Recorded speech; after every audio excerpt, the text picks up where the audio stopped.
Grants, the abstracts, and the CVs are all aspects of the publishing process. That is, you need money, you need to set up an abstract, you need to write a CV, you may need to go to conferences. And we want to focus in particular on the considerations that are across all of these kinds of writing. What are the goals? What are your goals? What are the goals of the people offering you money? And mainly writing focuses on attaining those goals. What's the background? For example, in a conference, there's often a theme to the conference. In a grant, there's a purpose. Why are the consideration in your writing?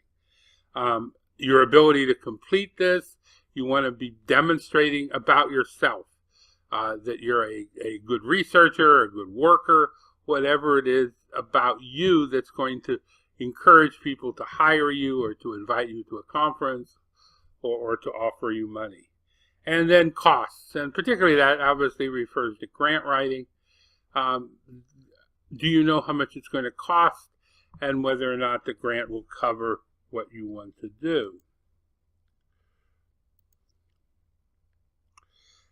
The academic paper. What is the purpose of writing a publishable paper? Why are you doing this both for yourself and your career? How do you turn a paper into a publishable paper? Now, particularly as grad students, you've written a bunch of kinds of papers in grad school, research papers, dissertations, proposals, and can you turn those into academic papers? And how many of them can you get from one research project? How do you organize an academic paper? What are the parts of a paper? And again, we're going to look a lot on the kind of journal that you choose to publish in. There's always this expression, standing on the shoulders of giants, which is one of the motivations that you have for citing sources. And so we're going to look at the various ways and purposes of citation. And another topic is going to be ethics, and that's becoming more and more complicated. And many of you have been introduced to the idea of plagiarism, but there are actually many categories of ethical that you have to consider in the publishing process. As I mentioned, one of the questions that you need to ask is how many papers can you publish? And that's often compared to cutting up a salami. If you know what salami is, a big piece of sausage, and to eat it you cut it into slices. And how you do that is going to determine a lot on how well the paper is going to look. One of my pet peeves as a reviewer is that the papers aren't sliced wrong. You can kind of tell there's other research going on, but they don't focus on the interesting parts of their research. They just give you any piece, or there's something missing that they're trying to hold back on, and it's key for helping them explain what they're doing. As I said, not every piece of your research is going to be equally interesting, and therefore it may not be equally publishable. And part of it you want to be thinking of, particularly if you haven't started your dissertation, is how to turn your dissertation into a publishable paper. Because in the beginning of your academic career, you're going to have to rely on what you've done in grad school, because you're going to be very busy doing other things. So if you're interested in publishing the first couple of years you're out of grad school, you're still going to be focusing a lot on those dissertations and things you had. Building on your previous work, one of the things that you need to have, particularly if you get an academic job, is what's sometimes referred to as a 5-year plan. And how is current research going to be built on your past research? So how are you developing what you did into grad school into new areas of research? And what kinds of things are unpublished? It's not everything you're going to be able to publish, but if you're good, you can kind of work some of that unpublished research into your current research. So publishing has a timeline. We're going to look at the process of submitting a paper. Then hopefully you'll get something like revise and resubmit, which is normally a good thing. But anytime they ask you to revise, That's a positive step. And we'll discuss more how to revise. What do you revise? What do you not revise? How do you select a journal?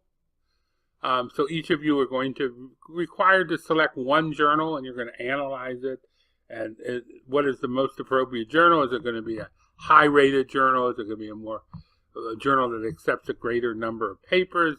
And hopefully, you can work your way up. The theory behind this course at this point is that the most important thing is that you get published. And obviously, the better rated journal, it's going to be better. Later, when you're in a job and you have to go up for tenure, then it's really going to be important, the rating of the journal. But for now, we hope that at minimum you understand the publishing process, and it doesn't always matter which journal you go through.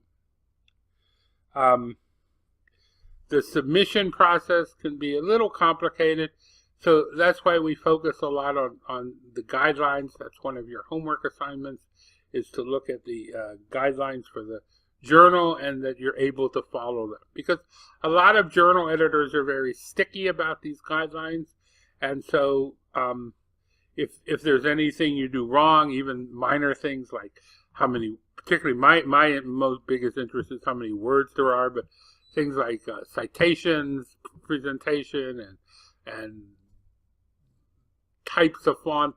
An editor can be very sticky about that and sometimes reject articles or send them back to you if you don't go by the guidelines. The revision of the paper is, of course, very interesting. How do you respond to the peer reviews, and how do you negotiate it? Sometimes you don't always have to agree with what the reviews say. Sometimes you can disagree with them. But you have to know how to do that and how to write up a response to that. So generally we want to say, what is this course about? And there's two major concerns in the course. One is, what is what we call an invisible college? That's a term from the 1960s that Diane Crane came up with, and that's the idea that all of these different forms of communication, including verbal and nonverbal, are connected, and that's the way in which knowledge is created. And as you become a publishable author, that's one way. It's not the only way, but it's one way you plug yourself into that network.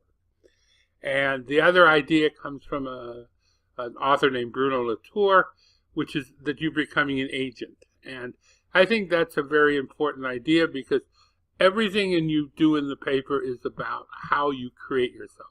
What articles do you cite? It tells the person, are you a well-read author? If your ability to evaluate what you say, your ability to show why your research is important. All of these aspects goes to you as a writer.